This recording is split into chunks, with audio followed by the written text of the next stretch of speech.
Come in. Hello, Dr. Wolf. Greetings, Miss Pye. I've been looking forward to your visit. Pinky told me you're good at listening. That's what I'm here for. Please take a seat and make yourself comfortable. You should know that your office is built on a site of heaving bedrock. Oh? I saw obvious signs of buckling and cracking of your front step on the way in, a classic example of periodic soil swelling and resettlement.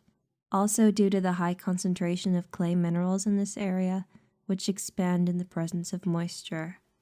Oh dear. Is it serious? Your building's foundation has less than 2 decades to live. My goodness. I will have to see what I can do about that right away. Thank you kindly for the warning. You're welcome. Now, as to our session, perhaps we should start with... Do you mind if Boulder listens too? He doesn't trust doctors. Certainly not. I don't mind. In fact, having an extra set of critical ears in my office can only be good for my development as a therapist. Rocks don't have ears. Right. Of course. Why don't you tell me what's on your mind? Rocks, minerals, sediments, erosion, tectonic subduction, metamorphic crystallization. Okay, well, that's all very nice, but surely you think about more than just geology. I mean, I had a chat with your sister Pinky the other day, and she says the two of you played a game for an entire afternoon. It's called camouflage. It's kind of like hide and seek, but way more intense. And it involves rocks. Boulder is really good at it. I see. It's okay. I understand. Most ponies just aren't as passionate about rocks as I am. Oh? My family and I are all about rocks. We own a rock farm, and I've been going to school with other students who are also interested in geology. But perhaps you're finding that's not the case everywhere? I just finished my doctorate in rock science, and now that I've moved out on my own, and I'm out of school, I'm no longer around ponies who share my passion. And you're worried about what the future might hold for you. I guess I'm worried that I won't meet enough ponies that I can really talk to. As a geologist, I'm like the ultimate hipster. Everything I deal with is underground. Was that a joke? Yes.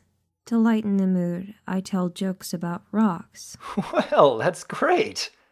But are you saying not everyone appreciates your humor as well as your interests?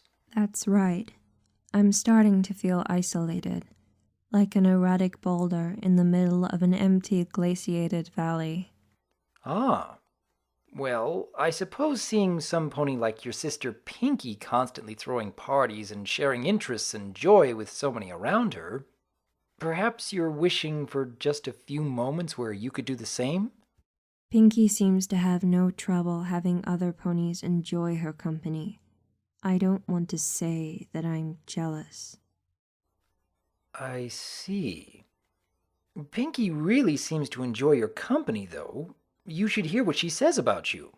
I don't know if I've ever heard her be so excited to spend time with, really, any pony else. Meeting you for the first time here, I admit I was a little puzzled about her enthusiasm at first, but looking back, I have to wonder whether you provide something for Pinky that really no pony else in the world can. Pinky is really excitable. You may have noticed that about her. She always has to be careful not to overwhelm other ponies, and holds herself back. Yes, she's been working on that. I have the opposite problem, but she's my sister, and I understand where she's coming from, so I think she finds it easier to be herself around me. I also feel like she understands where I'm coming from better than most other ponies do. Interesting. It may very well be that Pinky loves spending time with you simply because you don't ever call her out no matter how enthusiastic she may become. That can be quite the relief for most any pony. Finding time to completely let go of their daily stress and interact with some pony who completely accepts them for who they are. It's quite admirable, actually. I like spending time with Pinky, but I'm not around her all the time. My trouble is finding other ponies who can appreciate my appetite. Your appetites? That was another joke. Apatite is a pale green to purple mineral consisting of calcium phosphate, fluorine, chlorine, and other trace elements. That's very amusing. You have quite the unique sense of humor, Maud. However, I feel I have to say that some of your outward mannerisms may come across as confusing to a great majority of ponies you're likely to meet. And some of your jokes require a depth of knowledge about geology that most ponies won't be able to match or appreciate on the spot. Are you saying that I have to change who I am? Oh, certainly not. I think the best policy for any pony is to be true to our authentic selves. However, it seems you may be dealing with a problem somewhat similar to the one your sister struggles with. That being the ability to empathize and meet ponies on an emotional level similar to their own. If you can make that effort to appreciate the interests and points of view of other ponies who may be rather different from you, they are much more likely to take that same level of interest in you as well. And that's how you build the kind of mutual familiarity that you and Pinky already enjoy. So, you're saying I need to take an interest in things like Rainbow Dash's obsession with competition, or Twilight's love of stiff Kennerlot poetry? Well, to some degree, yes. I'm not saying these passions of others necessarily need to become your passions, but ponies take notice when you show interest in the things they like as well. It won't always be easy, but it is an effort you will likely need to make for an ongoing basis.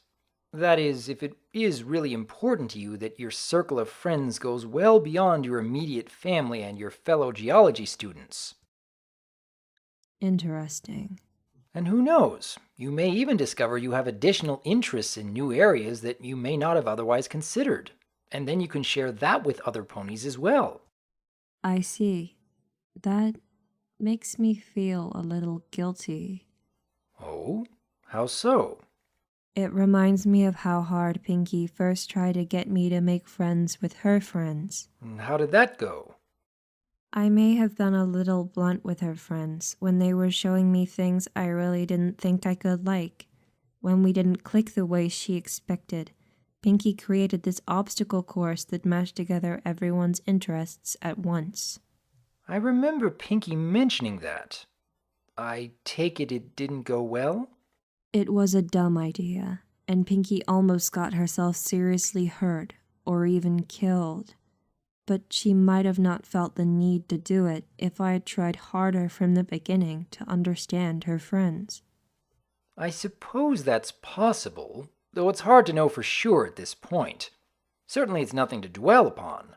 I think the message to take away here is that people can be very different, but efforts can always be made to understand them in a respectful, non-judgmental way, despite seemingly unworkable differences on the surface. Pinky is a lot better at this than I am, but I think I understand what you mean, and what I need to do. Like I mentioned, there's not exactly a simple solution here, but I am willing to assist with any additional insights as you work through this. Thank you. Boulder is impressed. Well, that is high praise indeed. When we meet for our next session, we can discuss some more specific efforts and any pitfalls you may have encountered along the way by that point, as well as how you may overcome them. Sure. Before we close this session, would you like to hear some of my poetry? Oh, sure. I do enjoy poetry on occasion. Let's hear it. All of my poetry is about rocks. This is one of my favorites.